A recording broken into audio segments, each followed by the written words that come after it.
मेरा नाम मोहिनी है। मैं एक ऐसे गांव में रहा करती थी जहां पर अम्मा जी का हुक्म चलता था। अम्मा जी हमारे गांव की एक ऐसी औरत थी जिसने शुरू से ही इस गांव में अपना दबदबा बनाकर रखा था। गांव के सारे ही लोग अम्मा जी से बहुत डरते थे। दरअसल कुछ सालों पहले इस गांव में सरपंच जी के फैसले को ही गांव के सारे लोग अपना फैसला मानते थे। सरपंच जी एक बहुत अच्छे और ईमानदार इंसान थे। ज्यादातर गांव में सरपंच के फैसले ही चलते थे, जो पंचायत में होने वाले फैसलों और गांव की देखरेख और देखभाल करते हैं। हमारे गांव में भी एक सरपंच जी थे, जिनका फैसला गांव वालों के लिए पत्थर की लकीर होता था। अम्मा जी सरपंच जी की पत्नी थीं। मरने से पहले सरपंच जी ने गांव की सारी जिम्मेदारियां अम्मा जी के हवाले कर दी थीं और उन्होंने उनसे कहा था कि मेरे मरने के बाद तुम्हें गांव के हर एक इंसान के लिए अच्छा फैसला करना है। सरपंच जी अपनी पत्नी से बहुत प्यार करते थे। उन दोनों को कोई औलाद नहीं हुई थी, इसलिए अपनी पत्नी की जगह सरपंच जी किसी और को सरपंच नहीं बना सकते थे। यही वजह थी कि उन्होंने अपनी पत्नी को इस गांव की सरपंच बना दिया और गांव की सारी जिम्मेदारी अपनी पत्नी को सौंप दी, जिनको गांव के सारे ही लोग अम्मा जी कहकर पुकारा करते थे। फिर कुछ ऐसा हुआ कि वक्त गुजरने के साथ साथ अम्मा जी ने गांव के लोगों में धीरे धीरे अपना डर इस तरह बिठा दिया कि गांव के लोग अम्मा जी से डरने लगे थे। अम्मा जी लोगों को भरोसा दिलाया करती थीं कि वो जो भी करती हैं गांव के विकास और गांव के लोगों के फायदे के लिए ही करती हैं, मगर उनका हर काम डरा धमका कर करने वाला होता था। इस गांव में अम्मा के बहुत सारे चमचे थे जो सिर्फ अम्मा जी के ही गुण गाते थे। मैं अपने माता पिता की इकलौती बेटी थी। मेरे बूढ़े पिता इस गांव के किसान थे। बचपन से ही मेरे पिता ने मुझे बहुत प्यार किया था, लेकिन मेरी माँ को शुरू से ही बेटे की चाहत थी। मगर उनके घर में जन्म लिया था एक बेटी ने। लेकिन फिर भी मेरी माँ ने उम्मीद नहीं छोड़ी और उसके बाद भी वो प्रार्थना करती रही कि भगवान उन्हें एक बेटा और दे दे। लेकिन ऐसा नहीं हो सका था। मेरे बाद उन्हें एक उम्मीद की किरण नजर आई थी, जब वो दोबारा से माँ बनने वाली थी, मगर दूसरी बार उनका मिसकैरेज हो गया था। शायद वो लड़का था और उस दिन के बाद मेरी माँ कभी दोबारा माँ नहीं बन सकी, इसीलिए उन्होंने मुझे ही अपना बेटा मान लिया था। इस तरह मुझे अपने पेरेंट्स का बहुत प्यार मिला था। मैं अपने पेरेंट्स से जैसा कहती थी, वो वैसा कर लिया करते थे। मेरे गरीब किसान पिता ने एक मामूली सा किसान होते हुए भी मेरी हर ख्वाहिश को पूरा किया था। हमारे कुछ रिश्तेदार थे, जो शहर में रहा करते थे। हम अपने रिश्तेदारों से ज्यादा मेलजोल नहीं रखते थे, मगर मेरी माँ की एक ही बहन थी, मेरी छोटी मासी, जो शहर में रहती थी, क्योंकि मेरी माँ शहर की ही थी। मेरे पिताजी का रिश्ता गांव से शहर गया था। मेरी मम्मी के पेरेंट्स इस रिश्ते को मानने के लिए तैयार तो नहीं थे, मगर सब लोगों ने यही सोचा कि मेरी मम्मी का रिश्ता नहीं लग रहा है, इसीलिए उन्होंने गांव के किसान के साथ ही मेरी मम्मी की शादी कर दी थी। मेरी मम्मी का रिश्ता ना होने की वजह ये थी कि मेरी मम्मी का रंग बहुत सांवला था, जिसकी वजह से उनके रिश्ते नहीं हो पा रहे थे और उनकी काफी उम्र हो गई थी, जबकि मासी मेरी माँ से बहुत सुंदर थी। लोग रिश्ता लेकर तो बड़ी बहन का आते थे, मगर पसंद छोटी बहन को कर लिया कहते थे। मेरी माँ भी इस बात से बहुत तंग आ गई थी, लेकिन उनके दिल में कभी भी अपनी छोटी बहन के लिए नफरत नहीं आई थी। दोनों बहनें एक दूसरे से बहुत प्यार करती थीं और यही वजह थी कि मेरी माँ की शादी मेरे पिताजी के साथ गांव में हो गई और मेरी मासी की शादी शहर के एक टीचर लड़के के साथ हो गई, जो कि एक मिडिल क्लास फैमिली से बिलोंग करते थे। मगर मेरे पिताजी ने सारी जिंदगी मेरी माँ को किसी चीज़ की कमी महसूस नहीं होने दी। मेरी माँ इस बात से बहुत खुश होती थी। मेरे पिताजी मेरी माँ से बहुत प्यार करते थे, क्योंकि मेरी माँ का रंग भले ही सांवला था, लेकिन वो दिल की बहुत अच्छी थी। उन्होंने मेरी दादी का भी बहुत ख्याल रखा था। मेरी दादी कहती थी कि मुझे ऐसी बहू चाहिए जो मेरे परिवार और मेरे घर को संभाल सके, ना कि ऐसी बहू जो खूबसूरत हो और किसी से ढंग से बात भी न करे। उसके मिजाज से हम लोगों को घमंड की बू आए।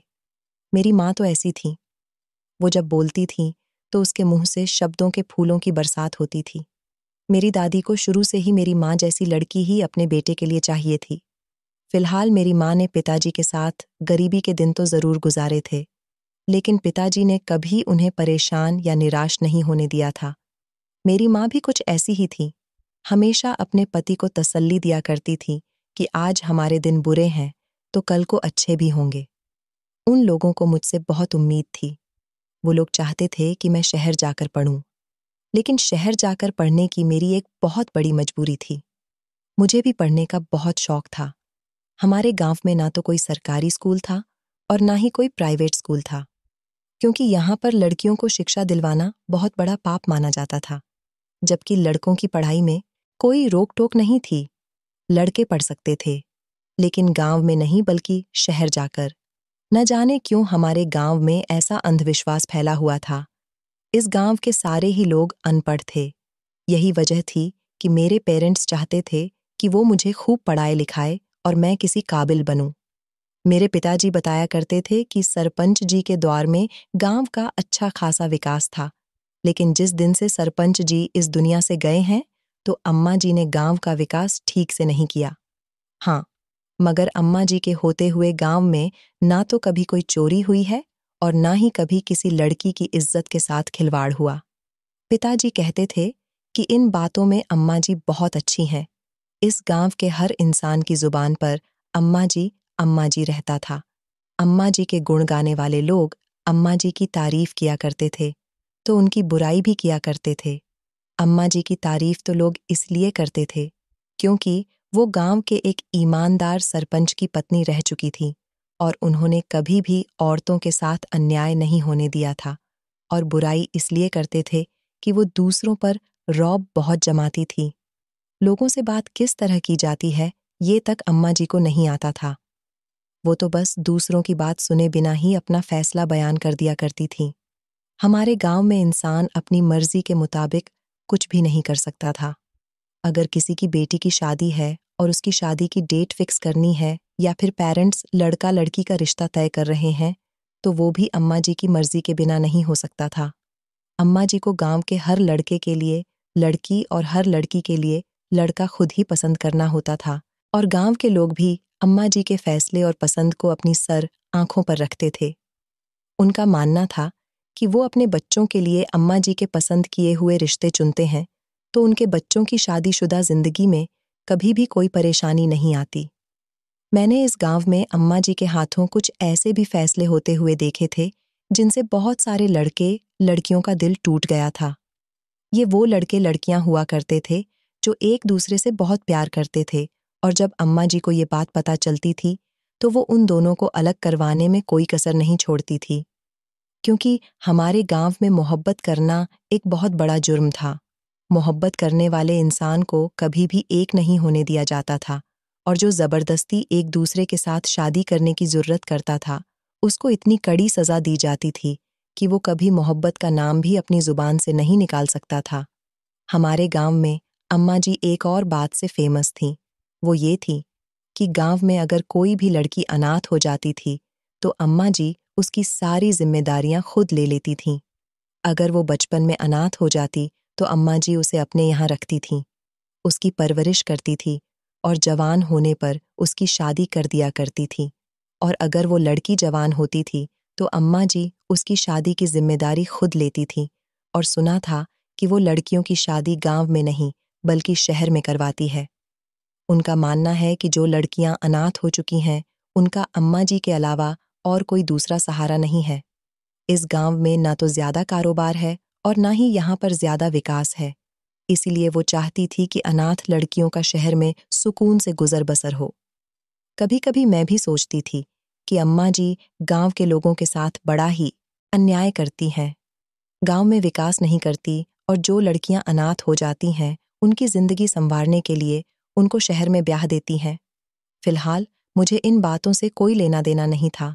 मैं तो हमेशा यही सोचती रहती थी कि भगवान मेरे पेरेंट्स की इतनी लंबी उम्र कर दे कि वो मेरे बच्चों के बच्चे भी देख सके। मेरे पेरेंट्स का साया कभी भी मेरे सर से ना उठे।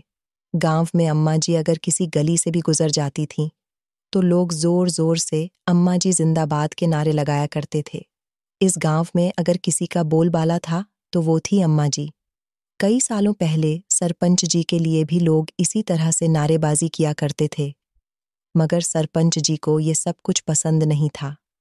सरपंच जी लोगों के घरों में जाकर उनकी समस्याओं का हल निकाला करते थे। उनकी समस्याओं को तसल्ली से सुना करते थे। उनकी परेशानियों को जहां तक होता था दूर करने की कोशिश करते थे। लेकिन अम्मा जी ने तो अपने द्वार में कुछ भी नहीं किया था। बस अनाथ लड़कियों से उन्हें बड़ी मोहब्बत थी। वो अनाथ लड़कियों की सारी जिम्मेदारी उठाने के लिए तैयार रहती थी। गांव के लोग अम्मा जी के इस काम से बहुत खुश होते थे, क्योंकि गांव के सारे ही लोग गरीब थे। अगर कोई लड़की अनाथ हो जाती थी तो उसकी जिम्मेदारी कोई और नहीं ले सकता था।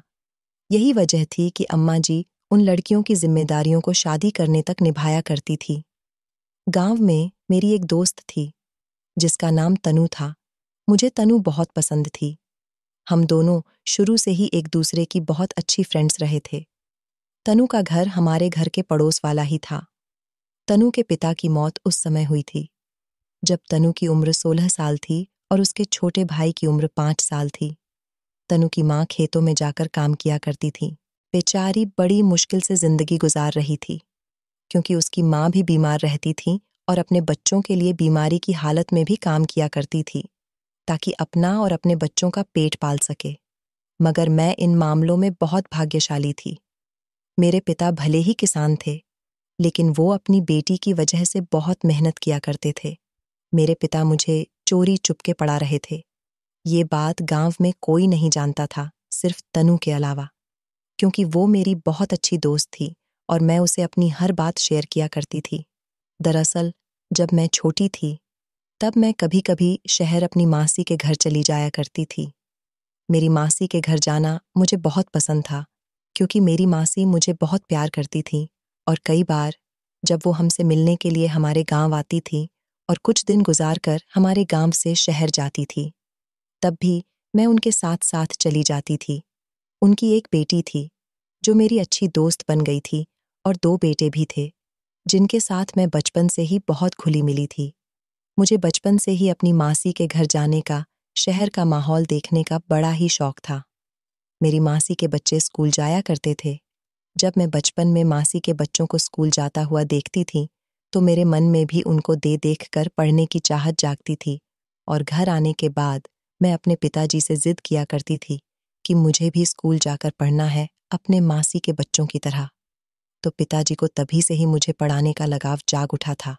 उन्होंने सोच लिया था, जब उनकी बेटी को भी पढ़ने का शौक है, तो वो अपनी बेटी को पढ़ा लिखा कर कामयाब क्यों न बनाए। वो इस गांव में रहकर तो अपनी बेटी को पढ़ा नहीं सकते थे, इसलिए पिताजी मुझे जल्दी जल्दी मासी के घर भेजते रहते थे। शहर में ही उन्होंने मेरा एडमिशन करवा दिया था। मैं जल्दी जल्दी मासी के घर चली जाती थी और वहां से स्कूल जाकर अपनी पढ़ाई करती थी। गांव वालों को मेरी माँ कह दिया करती थी कि मेरी बेटी मेरी बहन के घर जाती है। कई बार तो तनु की माँ को भी इस बात का शक हुआ था कि मैं इतनी जल्दी जल्दी अपनी मासी के घर लंबे लंबे समय के लिए क्यों जाती हूँ। मगर तनु ने भी अपनी माँ से ये बात छुपाई थी, क्योंकि वो जानती थी कि अगर धोखे से भी किसी को ये बात पता चल गई कि मेरे पिताजी मुझे शहर मेरी मासी के घर तो भेजते ही हैं, मगर वहीं से ही मैं अपनी शिक्षा भी पूरी कर रही हूँ, तो ये बात किसी से बर्दाश्त नहीं होती और वो लोग मेरे पिताजी के खिलाफ कोई ना कोई गलत एक्शन जरूर उठाते। और अम्मा जी तो न जाने मेरे परिवार का क्या हाल करती। पिताजी ने कहा था कि जब हमारी बेटी पढ़ लिख कर कामयाब हो जाएगी तो हम लोग अपने गांव का ये मकान बेचकर शहर में ही परमानेंट शिफ्ट हो जाएंगे और फिर हमारी बेटी अपना कोई बिजनेस स्टार्ट कर लेगी। इस तरह हमारी बेटी का भी सपना पूरा हो जाएगा और हमारा भी। मैं बहुत खुश थी कि इस गांव में रहते हुए भी मेरे पिता की सोच बहुत अच्छी थी। फिलहाल मेरी पढ़ाई अभी भी जारी थी। मेरा इंटर कंप्लीट हो गया था और अब मेरा एडमिशन कॉलेज में हो गया था। पहले तो मैं पूरा हफ्ता अपनी मासी के घर रहती थी और जब सैटरडे आता था तो मैं सैटरडे के दिन स्कूल से आने के बाद गांव आ जाती थी और फिर संडे की रात को दोबारा से मासी के घर चली जाती थी। काफी वक्त इसी तरह से गुजर गया था। हमारे गांव में अभी तक इस बारे में किसी को भनक तक नहीं लगी थी कि शहर में मेरी पढ़ाई हो रही है। वक्त इसी तरह से गुजरता जा रहा था। मैं अब कॉलेज जाने लगी थी, जब मेरी कॉलेज में काफी सारे लड़के और लड़कियों के साथ दोस्ती हो गई थी। उनमें एक लड़का ऐसा भी था जिससे मेरी दोस्ती सबसे ज्यादा गहरी थी। वो लड़का मेरे कॉलेज में ही पढ़ता था। उससे मेरी इतनी अच्छी दोस्ती हो गई थी कि मैंने उसे अपने बारे में सब कुछ बता दिया था कि मैं इस शहर में नहीं रहती, जबकि मैं तो एक ऐसे गांव में रहती हूँ जहां पर अम्मा जी की हुकूमत चलती है। मैंने उसको अम्मा जी के बारे में सब कुछ बताया हुआ था कि किस तरह अम्मा जी गांव के हर फैसले लेती है। गांव का हर इंसान अपनी मर्जी के मुताबिक नहीं, बल्कि अम्मा जी की मर्जी के मुताबिक जिंदगी गुजार रहा है। और जब गांव में कोई लड़की अनाथ हो जाती है, तो अनाथ होते ही उस लड़की को अम्मा जी के दरबार में भेज दिया जाता है। वहां जाने के बाद उन लड़कियों की परवरिश की जाती है और फिर उन लड़कियों की शादी शहर में ही कर दी जाती है। मेरी बात पर मेरे दोस्त जतिन को बड़ी हैरानी हुई थी। उसने कहा था कि इस दौर में भी तुम्हारे गांव में एक ऐसी औरत है जो पूरे गांव को चला रही है। मैंने कहा था कि हाँ, हमारा गांव ऐसा ही है। मुझे जतिन ने कहा था, जिस तरह की बातें तुमने अम्मा जी के बारे में बताई हैं, जरूर वो बड़ी ही खतरनाक औरत होगी। ये कहकर हम दोनों बहुत जोर जोर से हंसते थे। जतिन और मेरी दोस्ती के बारे में मैंने अपने घर और मासी के घर किसी को भी नहीं बताया था। जब मैं गांव आती थी तो जतिन के बारे में तनु को बताया करती थी। तनु मुझसे कहती थी कि तुम बहुत भाग्यशाली हो, जिसे शहर का दोस्त मिल गया। यहाँ पर तो तुम्हारे अलावा मेरा कोई दोस्त भी नहीं है। तुम शहर में जाकर पढ़ाई भी करती हो और तुमने दोस्त भी बनाए हुए हैं। तुम बहुत खुशनसीब हो। मैं तो चाहती हूँ कि मेरी किस्मत भी तुम्हारी तरह हो जाए। वो बार बार यही दुआएं करती थी, मगर बेचारी तनु ये नहीं जानती थी कि उसकी किस्मत मेरे जैसी नहीं, बल्कि उसकी किस्मत तो बहुत ही खराब होने वाली है। अब मैं कॉलेज सिर्फ तभी जाती थी जब मुझे कोई असाइनमेंट तैयार करना होता था या फिर मेरे एग्जाम होते थे, क्योंकि अब मैं बीकॉम कर रही थी और मुझे कभी कभी ही शहर जाना होता था। मैं 15 दिन में या 1 महीने में 2-3 दिन के लिए मासी के घर चली जाया करती थी और वहीं से कॉलेज जाकर अपना काम निपटा लिया करती थी। उन दिनों मैं मासी के घर पर ही थी जब मुझे खबर मिली कि तनु की मम्मी की मौत हो गई है। तनु की मम्मी की मौत के बारे में सुनकर मैं फौरन ही गांव आ गई थी। मैंने देखा था कि तनु की मां की मौत पर उसके भाई और तनु की हालत रो रो कर बुरी हो गई है। मैं तनु को बहुत तसल्ली दे रही थी कि तुम परेशान नहीं हो, सब कुछ ठीक हो जाएगा। तनु कहने लगी कि मेरे माता पिता का साया मेरे सर से उठ गया। अब मैं अपनी जिंदगी किस तरह से गुजारूंगी। तनु की मां का भी अंतिम संस्कार नहीं हुआ था, क्योंकि अभी अंतिम संस्कार करने का समय नहीं हुआ था। लेकिन अंतिम संस्कार से कुछ समय पहले ही अम्मा जी आई और तनु को तसल्ली देने लगी। उन्होंने तनु से कहा कि तुम्हें परेशान होने की कोई जरूरत नहीं है। हम तुम्हारा ख्याल रखेंगे, तुम्हें अपने दरबार में पनाह देंगे, तुम्हारी शहर में शादी भी करवाएंगे। तनु उनकी बात सुनकर तसल्लीमंद हो गई थी, मगर मेरा मानना था कि तनु अब भी अनाथ नहीं थी। उसके माता पिता ही तो उसको इस दुनिया से छोड़कर चले गए थे। अब भी उसका भाई तो उसके साथ था। तनु पूरी तरह से अकेली नहीं थी। वो दोनों भाई बहन एक दूसरे का ख्याल अच्छी तरह से रख सकते थे। तो फिर अम्मा जी को तनु को अपने यहाँ लेकर जाने की क्या जरूरत थी। तनु की माँ का अंतिम संस्कार हो गया। अभी उसकी माँ की चिता ठंडी भी नहीं हुई थी कि अम्मा जी कहने लगी कि चलो तनु, हमारे साथ गाड़ी में बैठकर हमारे दरबार चलो। तनु रोने लगी और कहने लगी कि अम्मा जी, मैं अकेली नहीं हूँ, मेरा भाई अभी जिंदा है, मुझे अपने भाई का ख्याल रखना है, मैं आपके साथ नहीं जा सकती। तनु की इस बात पर अम्मा जी ने उसे बड़ी अजीब सी नजरों से देखा था। हम लोग भी वहीं पर थे जब गांव की कुछ औरतों ने कहा कि अरे पगली, तू ये किस तरह की बातें कर रही है। अगर तू अम्मा जी के साथ नहीं गई तो तेरा जीवन व्यर्थ हो जाएगा। अनाथ लड़कियों को दुनिया वाले बड़ी अजीब नजरों से देखते हैं। अम्मा जी तुझे अपने दरबार में जगह देंगी, तेरी शादी करवाएंगी, तुझे खुश रखेगी। न जाने गांव की कितनी लड़कियां हैं जो शहर में अपनी शादी करने के बाद सुखी रह रही हैं। ऐसा सिर्फ अम्मा जी की वजह से संभव हो सका है। ये तेरा भाई है, मगर है तो उम्र में तुझसे छोटा ही। तू सारी जिंदगी अपना और इसका कैसे गुजारा करेगी। तभी तनु का भाई कहने लगा कि मैं काम किया करूंगा, मैं अपनी दीदी का सहारा बनूंगा, मैं दीदी को कहीं नहीं जाने दूंगा। अम्मा जी ने अपने आदमियों को इशारा किया। उन्होंने तनु के भाई को पकड़ लिया। तनु का भाई जोर जोर से रोने लगा था। उसने कहा कि मेरी दीदी कहीं नहीं जाएंगी। मैं अपनी दीदी के बिना घर में अकेला कैसे रहूंगा? अम्मा जी कहने लगी कि देखो लड़की, हम इस गांव की किसी भी लड़की के साथ कुछ गलत नहीं होने दे सकते। जिन लड़कियों के माता पिता नहीं होते, उन लड़कियों को खुली तिजोरी समझा जाता है। उन लड़कियों की इज्जत भी जल्दी ही खराब हो जाती है, क्योंकि उनकी रखवाली करने वाले उनके माता पिता तो इस दुनिया से चले गए। तनु कहने लगी, मगर अम्मा जी, मेरा भाई तो मेरा रखवाला है। मैं अपने भाई को छोड़कर कैसे जा सकती हूँ? अम्मा जी और गांव वालों ने तनु से बहुत जिद की। मैं जानती थी कि तनु का अम्मा जी के साथ जाने का मन नहीं है, इसलिए मैं तनु के साथ खड़ी हुई थी और मैंने कहा था, अम्मा जी, मेरी माँ तनु को अपनी बेटी बनाकर उसकी परवरिश कर लेंगी। अम्मा जी कहने लगी कि ऐसा नहीं होता, कोई किसी का साथ नहीं देता। इस लड़की को लगता है कि इसका भाई इसका साथ देगा। जब वो जवान होगा, उसकी शादी हो जाएगी, तो वह अपनी बहन को अपनी पत्नी के आगे कुछ भी नहीं समझेगा। मैंने दुनिया देखी हुई है। मैं इस समाज के हर इंसान को अच्छी तरह से जानती हूँ। ये समाज बेसहारा और अनाथ लड़कियों पर बहुत जुल्म करता है। अभी इस लड़की का गर्म घाव है, इसलिए यह सोच विचार नहीं कर पा रही। मगर हम इसे सोच विचार करने का समय नहीं देंगे, क्योंकि हम नहीं चाहते कि हमारे गांव की अनाथ लड़की की जिंदगी खराब हो जाए।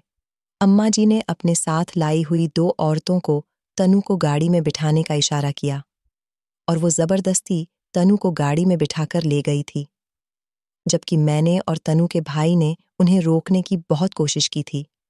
जब हम लोग घर आ गए तो मुझे मेरी माँ से बहुत डांट पड़ी थी।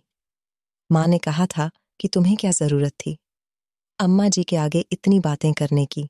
अगर वो तनु को ले गई है तो जाने दो। तुम नहीं जानती कि अम्मा जी को अगर गुस्सा आ जाता है तो वो ना जाने तुम्हारे साथ क्या करती। आज तक इस गांव में अम्मा जी के खिलाफ कोई भी नहीं बोल सका। हर कोई अम्मा जी के फैसले का मान सम्मान करता है। मैंने माँ से कहा था, माँ, आपको क्या हो गया है? तनु उनके साथ नहीं जाना चाहती थी, इसलिए मैं उसकी तरफ से बोल रही थी। माँ कहने लगी कि तुम्हें कोई जरूरत नहीं है किसी की भी तरफ से बोलने की। तुम अपनी जिंदगी पर ध्यान दो। मैं खामोश तो हो गई थी, मगर ना जाने क्यों मुझे तनु का वही रोता हुआ चेहरा बार बार याद आ रहा था, जब तनु अम्मा जी के साथ नहीं जाना चाहती थी। तनु के भाई की हालत भी रो रोकर बुरी हो गई थी। मैं उसके भाई को खाना देकर आ जाती थी। जब मैं शहर जाती थी तो मेरे पीछे मेरी माँ उसका ख्याल रख लिया करती थी। तनु का भाई पूरी तरह से अकेला हो गया था और वो बेचारा अकेले रहते रहते दिन ब दिन बेहाल होता जा रहा था। मुझे उसके भाई की बहुत परवाह थी। तनु का भाई अपनी बहन से मिलने के लिए बहुत बेचैन हो रहा था और मेरा भी मन कर रहा था कि मैं तनु से मिल लूं, क्योंकि वो मेरी दोस्त थी और अब वो मुझसे जुदा हो गई थी। इसलिए मैंने सोचा था कि मैं तनु के भाई के साथ अम्मा जी के दरबार में जाकर तनु से मिलने के लिए चली जाती हूँ। आखिर तनु को गए हुए 1 हफ्ता हो गया। मैं तनु के भाई के पास गई, जिसको अपनी बहन की बहुत याद आ रही थी। मैंने उससे कहा कि चलो, हम दोनों तनु से मिलने के लिए चलते हैं। मेरी बात सुनकर वो बहुत खुश हुआ था और अपनी बहन से मिलने के लिए बहुत ज़्यादा एक्साइटेड हो गया था। मैंने इस बारे में अपने घर में किसी को भी नहीं बताया था, क्योंकि मैं जानती थी कि अगर माँ या पिताजी को इस बारे में पता चल गया कि मैं तनु से मिलने के लिए अम्मा जी के दरबार जा रही हूँ, तो वो लोग मुझे कभी भी नहीं जाने देंगे। क्योंकि आज से पहले ऐसा कभी नहीं हुआ जो लड़कियां अम्मा जी के दरबार में गई हैं। उन लड़कियों से किसी को भी मिलने की परमिशन नहीं दी जाती, मगर मैंने सोच लिया था कि मैं तनु के भाई के खातिर अम्मा जी के पैरों में गिर जाऊंगी और कहूंगी कि बस 5 मिनट के लिए हमें तनु से मिलने दे। हम उसको देख ले, उससे बात कर ले और फिर हम लोग 5 मिनट पूरे होते ही वहां से चले जाएंगे। मैं तनु के भाई को लेकर अम्मा जी के घर के लिए रवाना हो गई थी। अम्मा जी का दरबार हमारे घर से काफी दूर था। हम लोग पैदल ही वहां पर गए थे। हम लोग जैसे ही वहां पर पहुंचे तो हमने देखा कि अम्मा जी का दरबार तो बहुत बड़ा था। हम पहली बार यहाँ पर आए थे। हम दरबार के अंदर जाने लगे तो वहीं पर अम्मा जी के 2 सेवकों ने हमें रोक लिया और कहने लगे कि तुम कौन हो और कहाँ से आए हो? तो मैंने उनको बताया कि हम इसी गांव में रहते हैं। पिछले हफ्ते जो लड़की आई थी, हम उससे मिलना चाहते हैं। उन दोनों सेवकों को हमारी बात सुनकर बड़ी हैरानी हुई थी। उन्होंने कहा, क्या तुम लोग नहीं जानते कि यहाँ पर बिना अम्मा जी की इजाज़त के अंदर कोई नहीं जा सकता?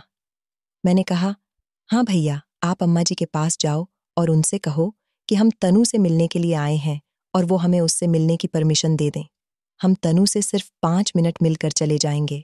मगर उन दोनों सेवकों ने हमारी कोई बात नहीं सुनी और हमें धक्के मारकर वहां से निकाल दिया। कुछ देर तक तो हम दरबार के बाहर ही खड़े रहे थे, मगर थोड़ी देर के बाद दोबारा से मैंने देखा कि जब सेवकों का ध्यान दरबार के गेट पर नहीं है, तो मैं जल्दी से तनु के भाई का हाथ पकड़कर चोरी चुपके दरबार के अंदर घुस गई थी। उन दोनों सेवकों ने देखा ही नहीं था कि हम दोनों कब दरबार के अंदर घुस गए। हम लोगों ने अंदर जाकर देखा तो अंदर बहुत सारी नौकरानियां काम कर रही थीं। ये हवेली टाइप बनी हुई थी और बहुत बड़ी सी हवेली थी। यहाँ पर एक तरफ छोटे छोटे कमरे बने हुए थे।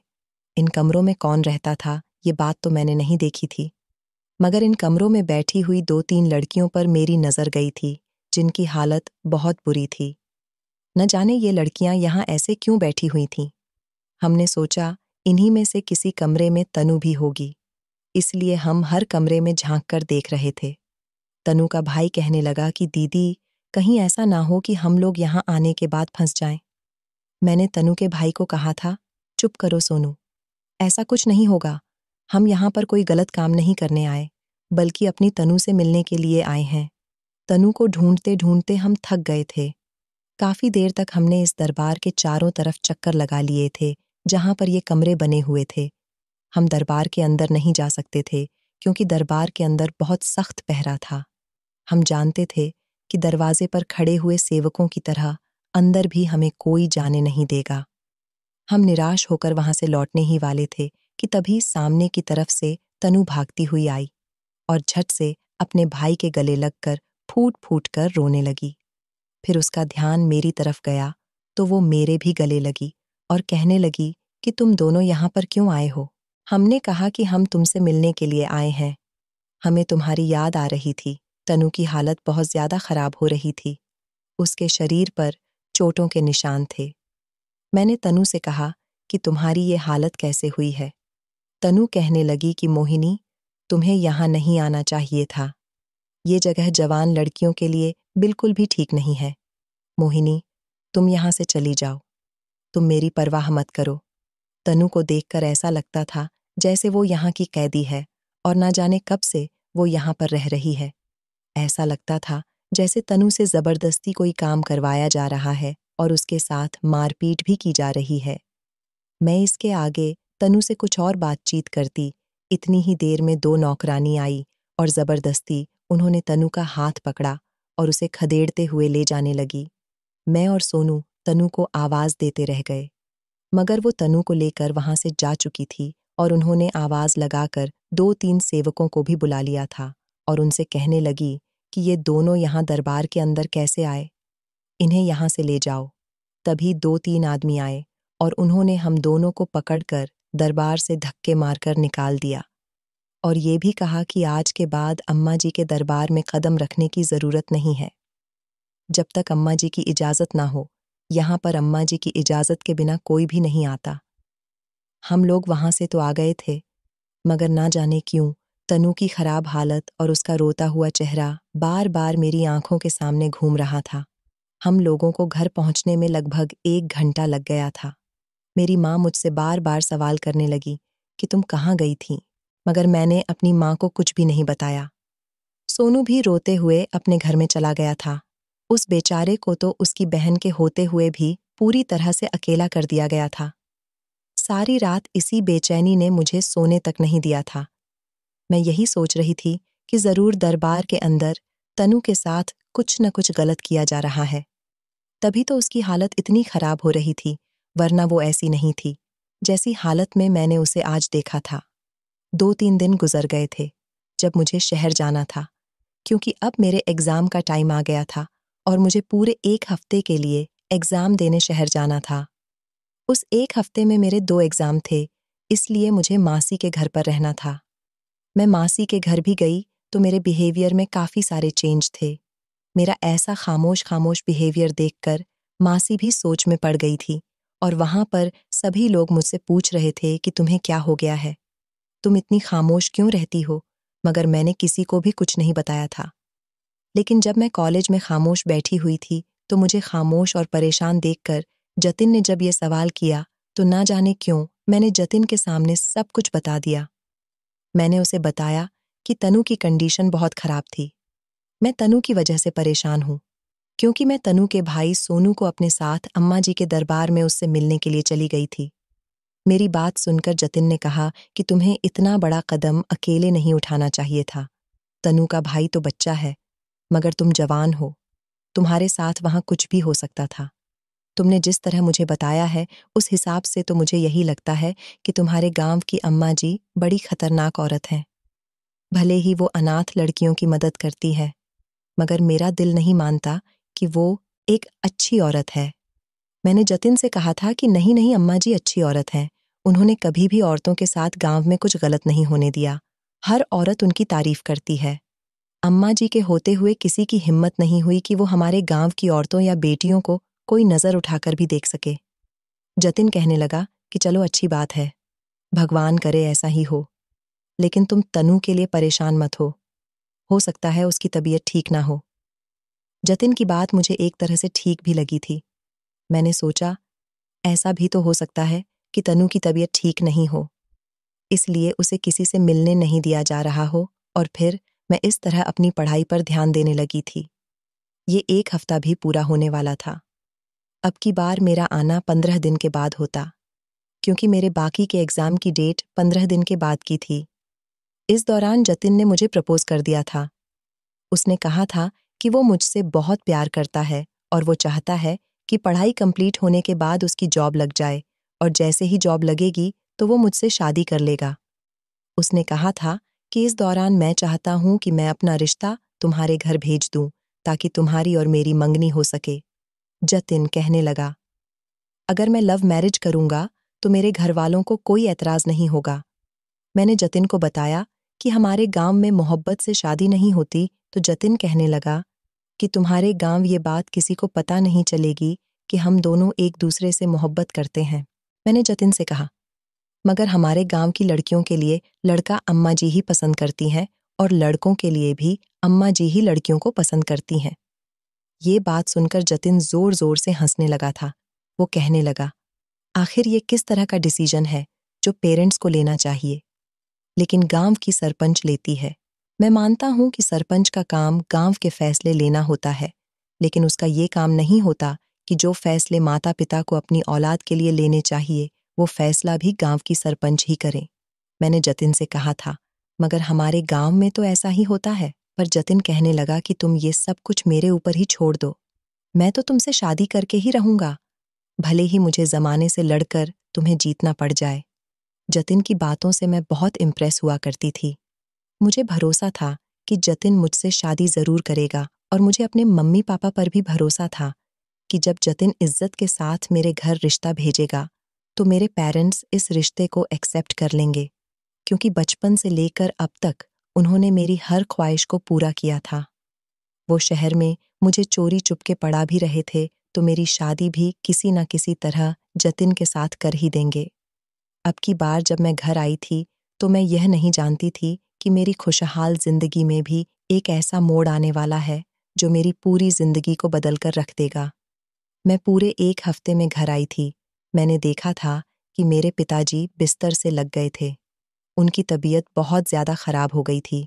मैंने माँ से कहा था कि चलो हम पिताजी को शहर लेकर चलते हैं। हम लोग पिताजी को शहर लेकर जाने ही वाले थे कि पिताजी की मौत हो गई, क्योंकि अभी हम लोग शहर जाने की तैयारी ही कर रहे थे। अपने पिता का साया सर से उठता हुआ देखकर मैं फूट फूट कर रोई थी। मेरी समझ में नहीं आ रहा था कि पिताजी मुझे दुनिया से छोड़कर क्यों चले गए। वो बीमार तो काफी समय से थे, लेकिन इस बार शायद उनकी बीमारी काफी हद तक बढ़ गई थी। इधर मेरी माँ ने पिताजी के सदमे को अपने दिल से इतनी बुरी तरह से लगा लिया था कि ना तो वो कुछ खाती थी और ना ही पीती थी। मैं अपनी माँ का ख्याल रखते रखते तंग आ गई थी। अभी मेरे पिताजी की मौत को 10 दिन ही गुजरे थे कि वो भी रात को सही सलामत सोई थी, और सुबह उनकी आंख नहीं खुली। इस तरह मैं भी अनाथ हो गई थी। अपने माँ और पिता की मौत पर मैं बुरी तरह से रोई थी। मैं नहीं जानती थी कि अब मेरी जिंदगी भी तनु की तरह होने वाली है। तनु के पिता तो पहले ही जा चुके थे, उसकी तो अभी माँ की मौत हुई थी, मगर मेरा सदमा ज्यादा बड़ा था। मैंने एक साथ कुछ ही दिनों में अपनी माँ और अपने पिता दोनों को ही खो दिया था और मैं घर में पूरी तरह से अकेली हो गई थी। पिता की चिता की आग अभी ठंडी भी नहीं हुई थी कि मेरी माँ की चिता भी मैंने अपनी आंखों से जलती हुई देखी थी। मेरे साथ भी तनु की तरह ही हुआ था। जब अम्मा जी को गांव वालों ने ये खबर दे दी थी कि मेरे भी माता और पिता दोनों ही इस दुनिया से जा चुके हैं, तो उस हिसाब से मैं अनाथ हो गई हूँ। मैं जानती थी कि अम्मा जी मुझे भी अपने साथ ले जाएंगी, मगर मुझे तनु की कही हुई बात याद आ रही थी।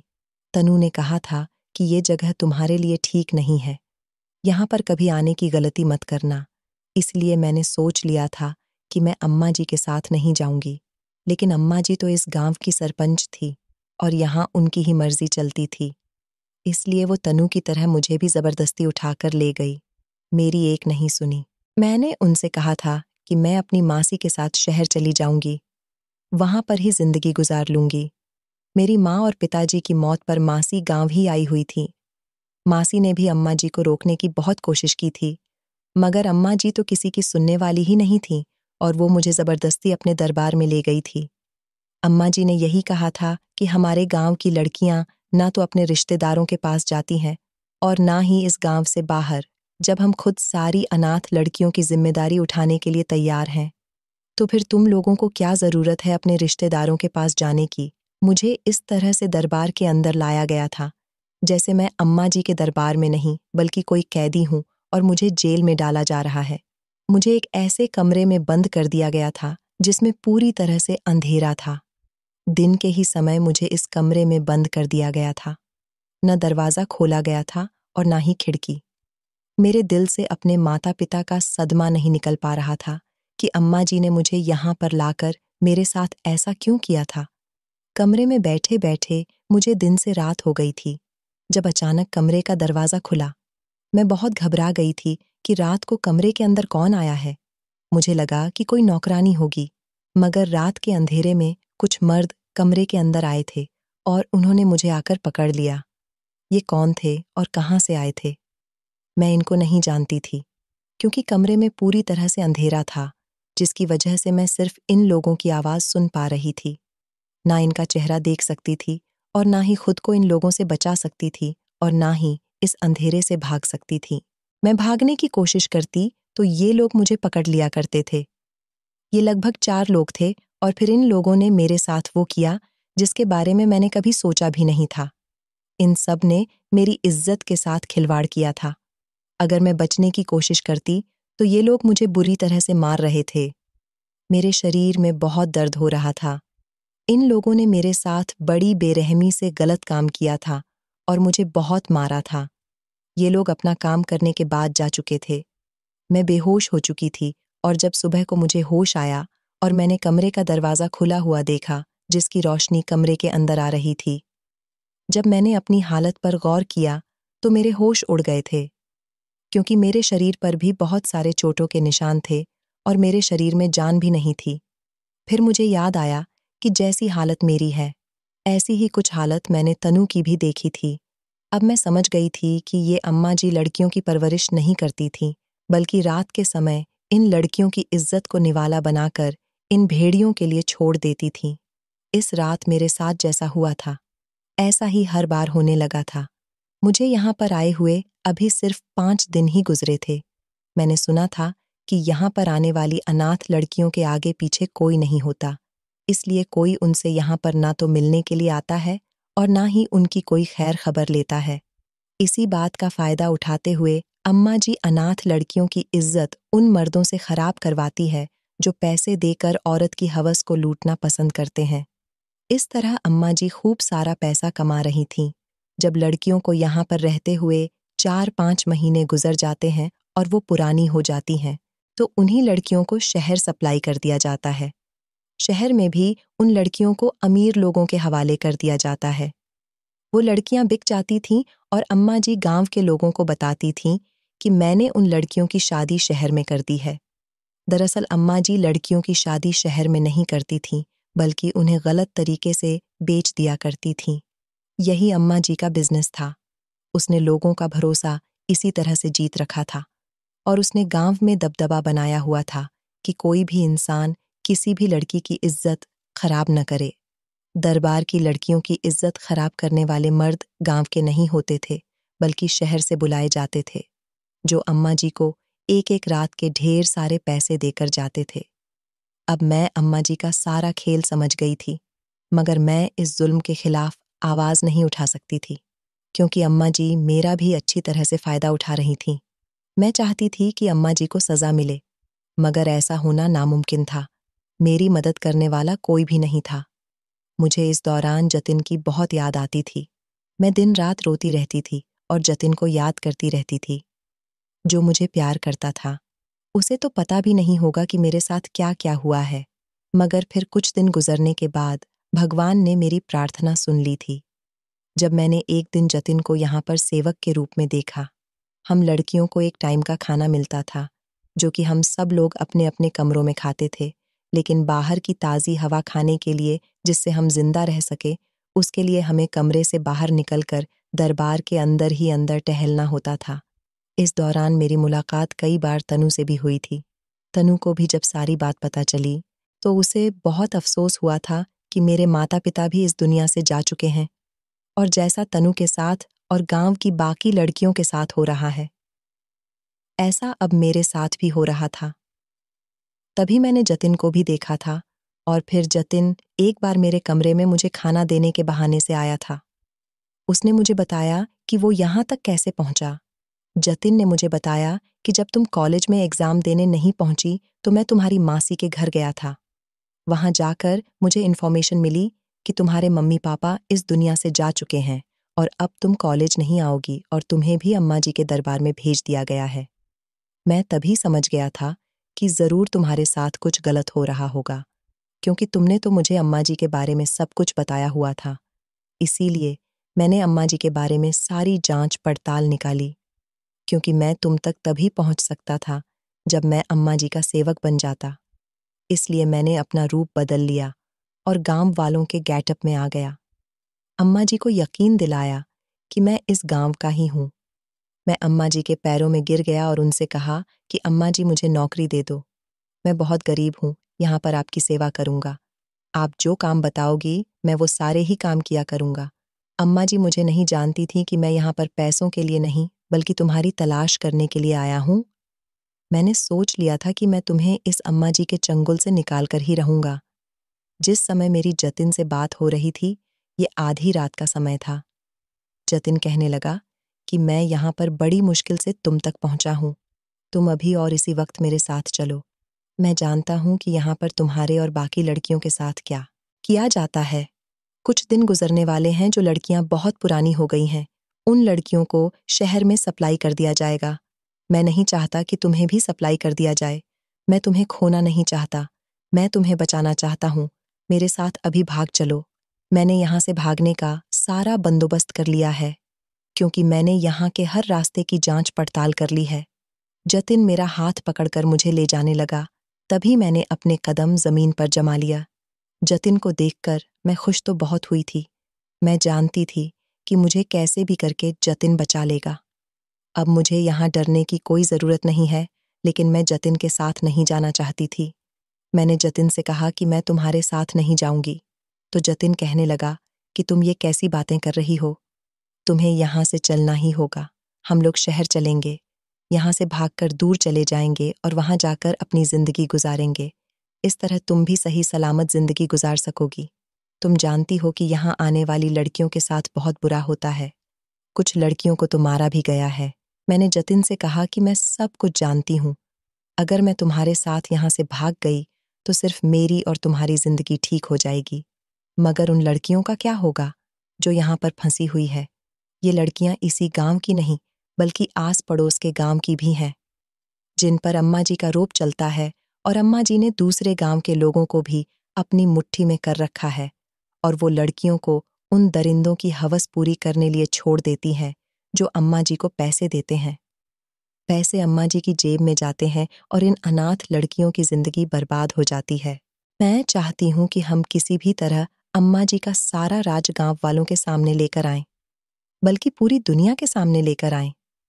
अम्मा जी का यह गैर कानूनी काम बंद होना चाहिए। अम्मा जी को पुलिस के हवाले करना चाहिए। उसको उसके की सजा दिलवानी चाहिए। जतिन कहने लगा कि ऐसा कैसे पॉसिबल हो सकता है? तुम नहीं जानती कि अम्मा जी बहुत ही खतरनाक औरत हैं। मैं भी बड़ी मुश्किल के बाद यहाँ तुमसे मिलने पहुंचा हूँ। मैंने जतिन से कहा कि जतिन, हमें इन सब लड़कियों को बचाना होगा।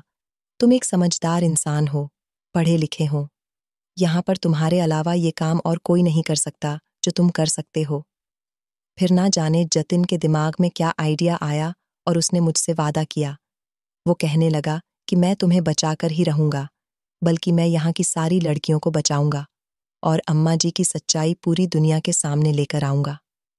जतिन ने अपने शहर के कुछ दोस्तों को फोन करके शहर से कैमरे और ऑडियो रिकॉर्डर मंगा लिए थे।